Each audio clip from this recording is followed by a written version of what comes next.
And welcome to another episode of 50 Shades of Grey, where today I have the three lovely ladies that we last saw back in February, if you remember. We followed their journey on dating sites and dating over a period of about 4 weeks, and they shared all of their stories with us. So we thought we'd have a catch up and see where they all are now.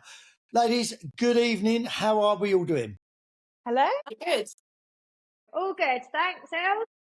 You all look very, very bright and very breezy, and there's lots of smiles, which is good. So, well, the sun is shining, so we're feeling bright. The sun is shining, and it's lovely. Who wants to kick us off with what's been going on in their life? Joe, do you want to start? Well, I turned 50, which has just been absolutely brilliant. Just partied hard for about a month. I think I'm still partying. I've been going out a lot, and I've met somebody. Well, that's great news, because when we left you, Joe, the last time, you was a little bit disillusioned with the dating apps, I think, wasn't you? You spoke to a couple of people and you wasn't not in the best place, but now that's all changed. So I think I was just on a bit of a high from turning obviously 50, and it just gave me like a bit of a confidence, because Fee said, oh, when you're going out, what you need to do is just like pick somebody, and if you like the look of them, go and have a chat to them. And I was like, Fee, gosh, she's a bit forward.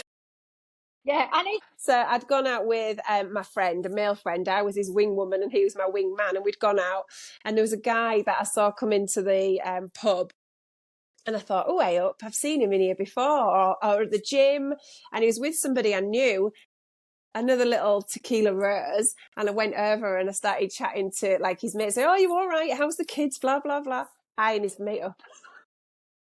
And then my friend Darren came over and we got chatting in a group, and he actually got chatting to James, and we walked to another pub, and my friend, my wingman, walked with James, and when we got to the other pub, he went, you two would be really good together. And we just looked at each other and went, would we? And then, yeah, we got chatting, and that was that. Oh, that's lovely. That's great news. See, you're in a happy place at the moment and seeing where things go.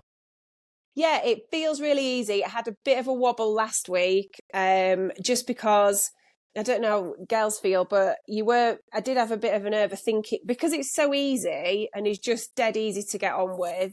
I mean, I'm in his house and it's like, he's gone to pub. You kind of question it. You're like, oh, is it love bombing? Oh, is it this? Oh, is it that? Well, actually, it can just be easy. So yeah. I had a bit of a meltdown, and I sent him a message, went, oh, I can't do this. It's all, I can't do it. And he rang me and he went, should we go for a walk? I went, yeah. I went, I don't even know why I wanted to just like go. It just felt a bit overwhelming, I think. But yeah, we chatted it out, and I think the best thing is just to talk things through, isn't it? So yeah, it's easy. It's just really easy. I don't worry about anything. Yeah, I think there's a lot of expressions now, love bombing and all these other words I just forgot. That are thrown at people because someone's experienced something, they've given it a name. I think sometimes you just got to make your own judgments, and then, if it works out, it's great. And sometimes things just don't work out, but I don't think it's anyone's fault when they don't work out. It's just the way they are. When I look back at some of my relationships, I used to get really overexcited in the first 3 or 4 weeks because you think, well, I met someone. They say 2 years, don't they? It takes 2 years to get to know someone fully. I don't know if you ever get to know someone fully anyway. Yeah, I'd say probably a year. You're always changing as a person as well, so... I think you need to see people in their different... you need to see people when they're really happy, when they're really sad, when they're really struggling, when they're... you need to see them in all their kind of personality types, if you like. Yeah. To see the real person. And also, like, changing people's life, doesn't it? It could be like, suddenly you've got to care for an elderly parent, or suddenly your kids at university have come back. So life changes as well. So they have to evolve with you. Yeah. But what's funny is, so everything that I said on the podcast, like when I made my list, he does tick all them boxes on the list. He's bald. He lives less than a mile away. He's got a beard, earn house, and fun. We do, and he park runs. All the things that I've said verbally on here have turned up. So, and then I'm like, oh, it can't be true. So I'll have to just kind of like, oh, it's not right. It's not real. That's what we do on this podcast, Joe. We make dreams come true, you see. I need to start manifesting. Sophie, so last time we left you... So Manifest it. So, Test it, babe. Last time we see you, you had a foot in both camps. You were fed up with dating sites, but loving life and going out. I think you was in the middle of a date. You met him a couple of times. So what's happened since then? Where are you now? No, I met him. We had a really fun time. We had a second day, and then after the second day, which I thought went well, but in hindsight, when I looked at the body language, it probably didn't go as well as I thought. And I got home and got there. I don't think it's for me. You're a lovely person, which I was really pissed off about because I thought it was going well, but I was probably overthinking it. Like you said, Els, we've said sometimes you just get carried away. And I appreciate the honesty. Now I was pissed off for a couple of days. I thought, oh, sod this. And then I thought, oh, I'm going to go back on the dating apps. Went back on it for a couple of days. Met someone, had a little chat with him, and that sort of fizzled. That wasn't going anywhere. He had young kids. It was all a bit. So then I thought, oh, I'm just going to give up. So I haven't been on them for, a month or so now. And yeah, I'm just like, I'm out a lot. I'm going to take my own advice and try and go out to people a bit more. And yeah. So yeah, no, life's good. It's busy. This time of year as well gets busy, doesn't it? Summer's coming. You're out a lot. So yeah. I think that's the hard thing about the dating apps is that people don't get to know people naturally. So you feel like you're being rejected when you've not really got to know each other. If you met him out, you might have got to that stage when you were just chatting at a bar and neither one of you would have felt any different. It's just on the dating apps, the way they are, it can be quite a blow sometimes to your ego, I found. Yeah, I mean, I haven't felt like that for ages. I think because I quite liked him. I was attracted to him. I liked his personality. And I go for personality more than looks. And because we had the banter and we were talking and it was easy, I overthought it. I thought it would go a bit further than it did. And I did feel quite rejected, which I don't normally get. But yeah, it was a little bit of a hard pill. Yeah, it was. And it takes a while to recover from that. I used to find as well, because then you just want to step away from it all. Yeah. You've got to wait till you're in the right headspace again to go back into it. Yeah, and it's tough. It's brutal, isn't it, those dating apps? But they're horrible. Yeah. They are horrible. They certainly are. So, Lisa, how about you, my dear? Last time we left you, I think you was in a good place. I think you had a couple of dates lined up. I had some dates lined up. I went on those dates. I have to say, everyone I met was really nice. Even if they weren't for me, they were just nice, but not enough to want to see someone again. So after I went on the last date that I'd arranged, I was like, I'm not doing it. I'm just not doing it anymore. So yeah, I just deleted all the apps and thought, no, just, if things happen, they happen. If I meet someone, I meet someone. If I don't, I don't. I'm good. I'm good as I am. If it never happens, I'm fine, kind of thing. So yeah. I've got a busy social life. Are you just waiting for something to happen organically then? Yeah, that would definitely be. That's where my head's at now. I've got people in my life. I enjoy their company. I'm having a lovely time. I don't feel I need to go out looking for anything. Yeah. It's lovely. And we had a fun time, didn't we, Lisa, when we went out? And we Guildford, did. We met there it is easy. I think when there's only a couple of you out, it's quite easy to approach guys or get approached. I think if there's a big crowd, it's harder. But it was like platonic, wasn't it? We had fun. We were chatting, and they were really a good laugh. We went to another pub with them. So yeah, I think organic is the way forward. Yeah, definitely organic. I mean, that's been, I said this at the end of the last podcast, actually, but that's been the great thing is that you three have actually made really good friendships from the podcast as well, haven't you? Because you're always talking constantly on the WhatsApp. You've met up 2 or 3 times. So that's brilliant. That's really good. Yeah, it's been amazing. I haven't. I'm too northern. We're gonna do a meeting of everyone though, aren't we? We're gonna all get together. We are. That'd be really nice. Do you find that there's a different understanding between the three of you that you maybe have with your own circle of friends that are in relationships? Do you think you've got more understanding of each other's situations? I think when we've had micro brain nightmares, we can just say it. And then nobody judges you. So, for example, you're like, oh, well, the way they text is different. And sometimes you'd bend in your own brain out with that. But actually, all of the girls will go, no, it could just be this. It could just be that. And just calms your brain down. If you said it to your mate, they'd just be like, what are you on about, weirdo? So it's nice that you get that support. Or we've had that support. Do you not find that amazing, though, that at the ages that we are, we're still looking at messages and panicking that maybe there's not a kiss at the end of a message, or like, well, last time they put an emoji, this time they haven't put anything. What have I done? It's mad that at the ages that we are, that we're still looking at these messages and sort of trying to decipher what people are. But you just don't know. They could be in the car, they could be rushing around. Have you found that you're still doing that a lot of the time as well? I don't now. I don't with James. I don't worry.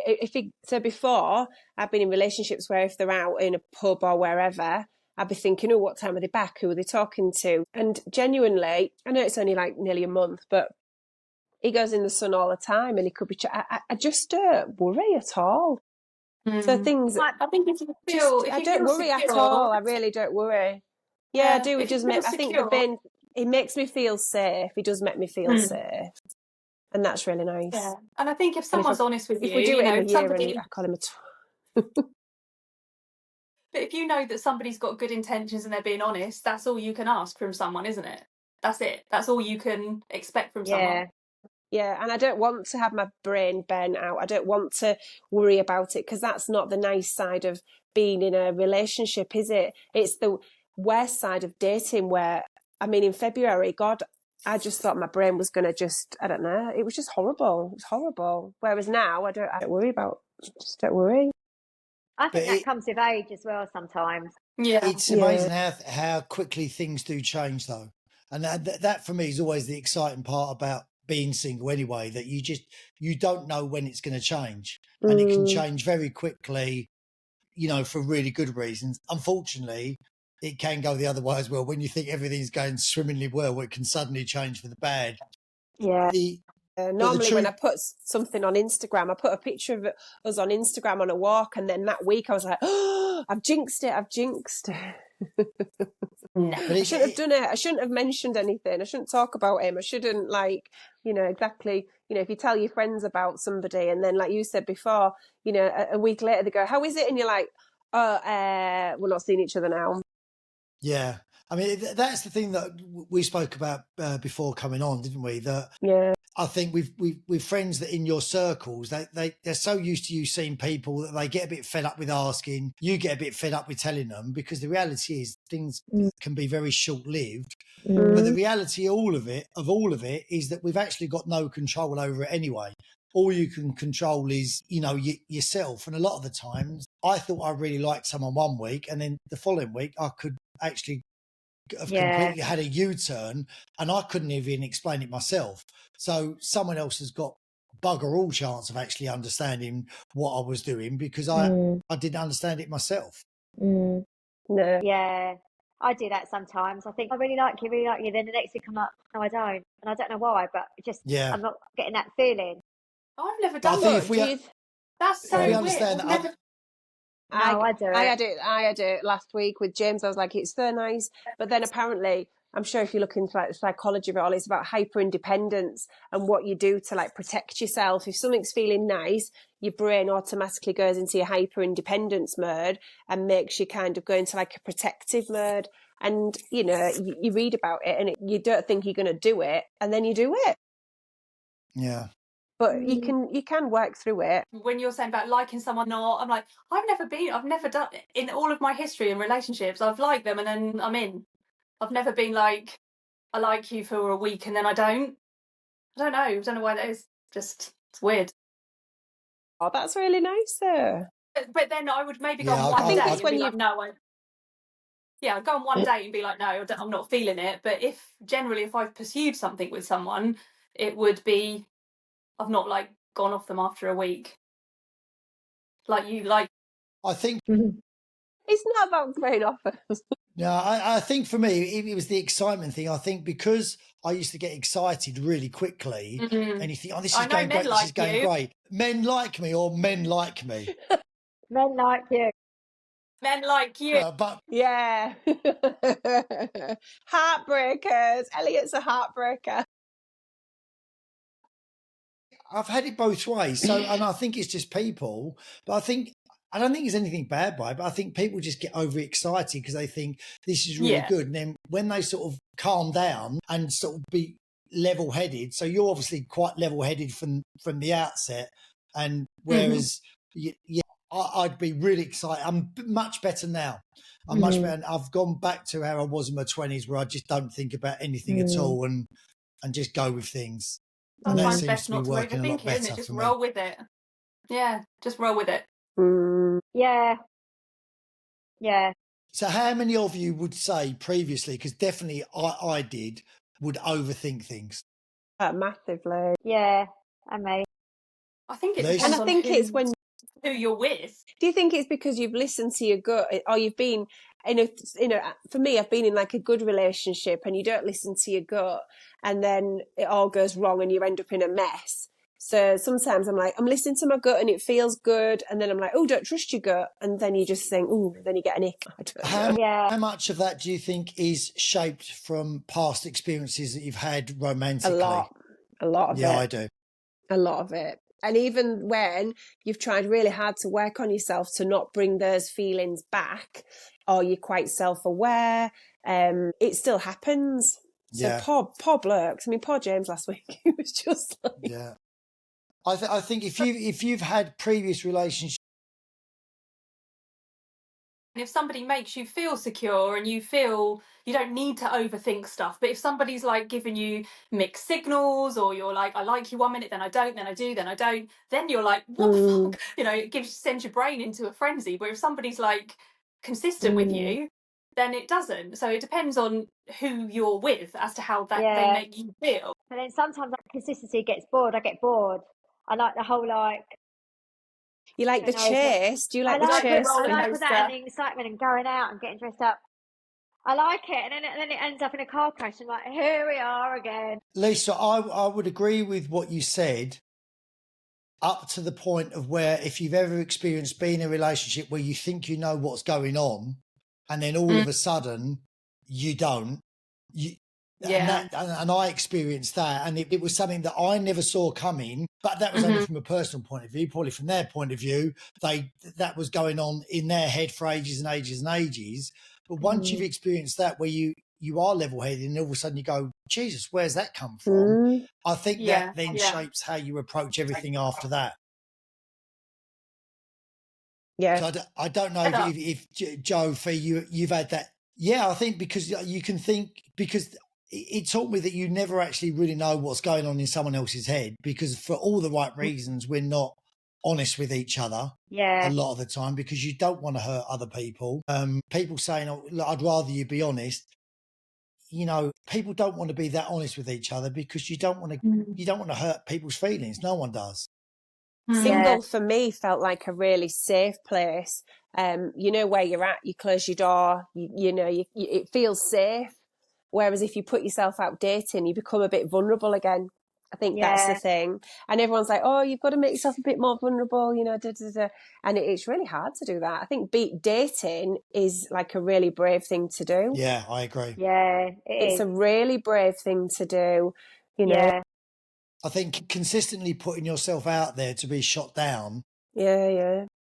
I know that sounds very dramatic, but I think you do need to be quite a brave person to do it. And the easiest thing, and a lot of the comments on, from the social media that we've had, is where people going, I've just given up now. Yeah. Because that's the safest thing to do, because you don't want to keep getting torn down all the time. But I mean, I don't think I'll ever give up. I just think I get a few knockbacks or whatever. Not knockbacks, that's the wrong word. And I just think, Joe, what? Pick yourself up, big girl pants on, give yourself a month off, and then get back on it, or get back and do it again. Because I want the fun. I don't necessarily want to be in a relationship or have a boyfriend or get married again, but I would like someone to do the nice things with, like, holidays, weekends away, going out. That's what I would like. Sort of the companionship, which we've spoken about before. Yeah. So I'll just keep trying. God loves a trier. We all do. That's the thing, isn't it? We all just keep trying and keep hoping. I think if you're sort of dating or not dating, you're constantly trying all the time anyway. Because if you're in a relationship, it's about getting to know the other person, then getting to know you. There's lots of bumps along the way, even for a relationship. And if you're single, there's lots of bumps along the way because you're meeting people, it's not working out. So I think we're all trying. Yeah. So that's all we can do. That's all you can do. Got to be in it to win it. So, listen, guys, we're coming to the end now. I just wanted to catch up with you all today. I know you're going to carry on talking after the podcast for about another 2 or 3 hours, and it will go. Wine. And it will go. Joe, Lisa, Fee, thank you so much for coming back and let us know how you're getting on. I'm glad to see you're all happy, one way or the other. And I look forward to catching up. We'll give it 2 or 3 more months, and then we'll see where you all are then. And hopefully you're all as happy as you are now. But hopefully we'll get to catch up soon in person, because I'd really like to do that. That'd be amazing. Yeah, definitely. Guys, thank you for watching 50 Shades of Grey. Make sure you subscribe and follow below and send me your messages, and we'll get around to answering them. Okay, take care. Bye-bye.